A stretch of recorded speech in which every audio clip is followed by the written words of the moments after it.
Hey guys, it's the Political Kid here today, and this is the conclusion to the American political history videos.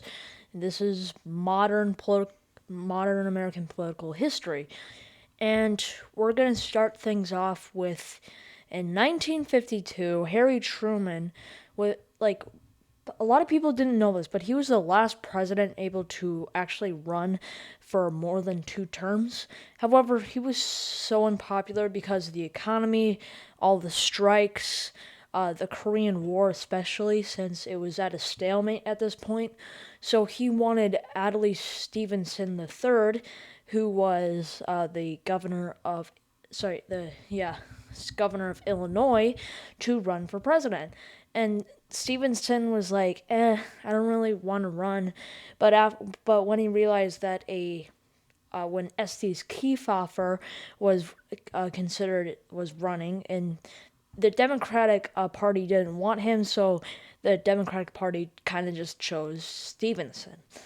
Uh, the 1952 Republican nomination was really contested, with the general from World War II, Dwight D. Eisenhower, going against the son of the former president, William Howard Taft, Robert Taft, who was a senator, going against him. It was very interventionist versus non-interventionist policy for the Republicans, but to play a more moderate response so they could win more states and more electoral votes, they chose Dwight D. Eisenhower. And although the two were very moderate, Eisenhower really was able to beat Stevenson based on his funding for new technologies like radio, TV, like with his jingles, while Stevenson had a hard time campaigning, and he didn't have a lot of support outside of the South, so it was a landslide in 1952. Because the Korean War ended, the federal highway system and a lot of moderate bills that a lot of Americans supported, Eisenhower won re-election handily against a in revenge-seeking Stevenson in 1956, and the Democrats were in shambles for the next 4 years. However, in 1960, the Democrats really had a chance, and they had a few candidates, including Hubert Humphrey, kind of the more leader of the liberal side, Lyndon Johnson, who was more from the South and way more moderate. Adlai Steven Adlai Stevenson actually ran again in 1960, but then there's just someone who beat out all the rest when it comes to energizing Democrats and a lot of younger folk and just Americans overall, who was John F. Kennedy. Now, there was some issues about his Catholicism and also him being young, but he still won out in the end, and he was able to beat out Richard Nixon because of debates, campaigning, and just Nixon's bad campaigning overall. Of course, we sadly know that John F. Kennedy sadly died in 1963 in an assassination in Dallas, Texas. Lyndon Johnson took over, and in 1964, he ran for election against a Barry Goldwater. Barry Goldwater was seen as an extremist on the conservative side, and people weren't really ready for that. And because of Lyndon Johnson's good negative campaigning against Barry Goldwater, it made Americans really feel that it would better to have a Lyndon Johnson presidency just to be safe around the world and at home. So he won in 1964. And during his term from 1965 to 1969, it was all about Vietnam. He sent more troops to Vietnam. He bombed Vietnam a lot, and he had a lot of good domestic policies, but his foreign policy was very difficult considering that he kind of flip-flopped on a lot of notes, because sometimes it looked like he was de-escalating the war while also making sure that South Vietnam was okay. In 1968, Lyndon Johnson actually thought of running for re-election, considering that the amendment that didn't allow people to run for more than two terms also stated that if the vice president became president in the latter 2 years of the assassinated president's presidency, then they could serve two terms, basically saying that they could serve at most 10 years in office. Now, he was really unpopular at this time because of Vietnam, and like Democrats didn't want him since they wanted a more liberal option like Robert F. Kennedy. After losing the New Hampshire primary, Lyndon Johnson dropped out, but Hubert Humphrey came in for the Democratic nomination, and since Robert F. Kennedy was shot, and there was a lot of protests outside, but it was really contested. However, Hubert Humphrey did get the nomination. In 1968, the Republicans had some issues because there was people like George Romney, Ronald Reagan was considered to be a nominee, and Richard Nixon came back to win the nomination. Now we got a former vice president versus a current one. Now, because of the Vietnam issue, also since Nixon was more moderate on civil rights, he won. However, Hubert Humphrey did do better than a lot of people think, mostly because in the last few days of the campaign, Lyndon Johnson announced that he would be rolling back some of the Vietnam issues, but it didn't really matter. And because of Wallace's campaigning in the South, Hubert Humphrey lost the South and a lot of support from Union members who supported Wallace. Although we were slightly getting out of Vietnam, a few Democrats ran against Nixon in the 1972 election, including the first African American woman and Asian American woman to run for president. And also Hubert Humphrey ran again, trying to win a term of his own after losing in 1968. However, George McGovern, who was kind of the commissioner of the new primary system, won the nomination. However, he was too liberal. Two, the vice president he picked, he decided to cast him aside, considering he has some mental health issues, and he just couldn't really get out to campaign. And because of all that, he lost in a landslide against Nixon, only winning Massachusetts and the District of Columbia. And in the second term, the whole thing was marked by getting out of Vietnam and the Watergate issue. Both kind of hurt the Republicans, considering that a lot of people thought the Republicans kind of wasted their time in Vietnam, and also the Watergate scandal really hurt the Republicans, and the pardoning of Nixon by Gerald Ford really hurt them as well. Now, the Democrats, after getting a lot of political establishment candidates for the last few years, really wanted a person that could resonate with a lot of voters, so in the primaries, Jimmy Carter did really well, especially when he won the Iowa caucus, so he won the nomination.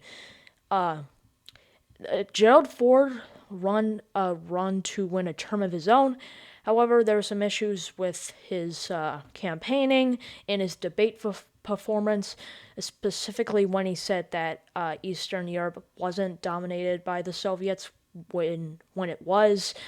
And it was a really close election, only being decided by a few states. However, Jimmy Carter did win. In the term of Jimmy Carter, the economy was in a recession, and because of the Iran hostage crisis, there was a lot of contention within the Democratic nomination, with Ted Kennedy almost winning the nomination. However, because Jimmy Carter was an incumbent president, he still barely got enough delegates on his side, so he was renominated. In the 1980 Republican nomination, there's a few contenders like John Anderson, George Bush Sr., and Ronald Reagan. However, Ronald Reagan did win and chose George Bush Sr. as his running mate. Because John Anderson lost and thought that Ronald Reagan was too conservative and Jimmy Carter too liberal, he decided to run his own campaign, which had a lot of support early on, but gradually just floundered. And although he did get to debate against Ronald Reagan, Jimmy Carter didn't debate against him because he thought he was just another third party. So Jimmy Carter did debate against Ronald Reagan. However, because of Jimmy Carter's negative campaigning, his off-putting kind of appearance during the debates, he was considered to lose the debates, and he won. Ronald Reagan won in a landslide. Because of the conservative movement in America having a lot of steady support, and Ronald Reagan just being popular with Democrats in shambles, trying to figure out if they should go with a more liberal option or a moderate option. They lost 1984 in the most landslide in modern American history, with Walter Mondale only winning Minnesota and the District of Columbia. So that was definitely an issue for the Democrats. However, since Ronald Reagan's second term wasn't as great as his first, Democrats thought that they would have a good time in winning in 1988. However, since George Bush Sr. had a good had a good time getting people to switch their minds about Michael Dukakis, who was the Democratic nominee, and because a lot of people just still supported the Republicans, George Bush Sr. was able to win in the biggest landslide for any party after 1984. So, yeah. In 1992, Republicans were still popular. However, because the economy was kind of slipping up and there was still a lot of issues with like the Rodney King riots and just a lot of division within all the parties, and also Ross Perot, which I want to make a video about. However, that was the case, and because Bill Clinton was able to resonate with a lot of voters, he won the 1992 election, finally beating Republicans after 3 elections of losing. In 1996, because of the economic growth and also because Clinton's personality that wouldn't be really touched on a lot, Clinton easily won by a good margin. In 2000, although Clinton was pretty popular for the continuous economic growth and the budget surplus that was very unique, he did have a lot of personal issues, and Gore, who was the vice president, decided to not campaign with him as much, which a few people said hurt him, but I don't really complain about it considering that he was pretty scandalous. But Gore did try to go with a more moderate option for his VP, Joe Lieberman, and the Republicans, after a pretty contentious primary with George Bush, the main contender, going against the main contender for his opposition, pretty much John McCain, and George Bush did win the nomination because he was the governor of Texas. Also, he had a lot of name recognition because of his last name. It was the most closest, I would say, the most close election. I would say, an average Florida voter had like a million times more power than a Californian voter, and that kind of just sums up how this election went. Although Gore did win the popular vote, so Bush was kind of started off an president, but after 9/11, his approval rating soared, and a lot of people and a lot of Americans trusted him to defend them during the War on Terror.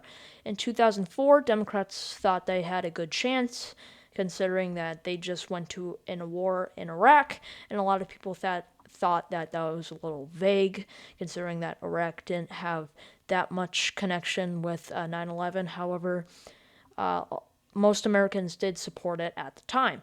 In 2004, they nominated John Kerry, who, if I had to give an example of who he kind of was, I would say Michael Dukakis, because he was that Massachusetts liberal, and although Democrats thought they had a great chance, because of a lot of the evangelical voters, George Bush did win re-election.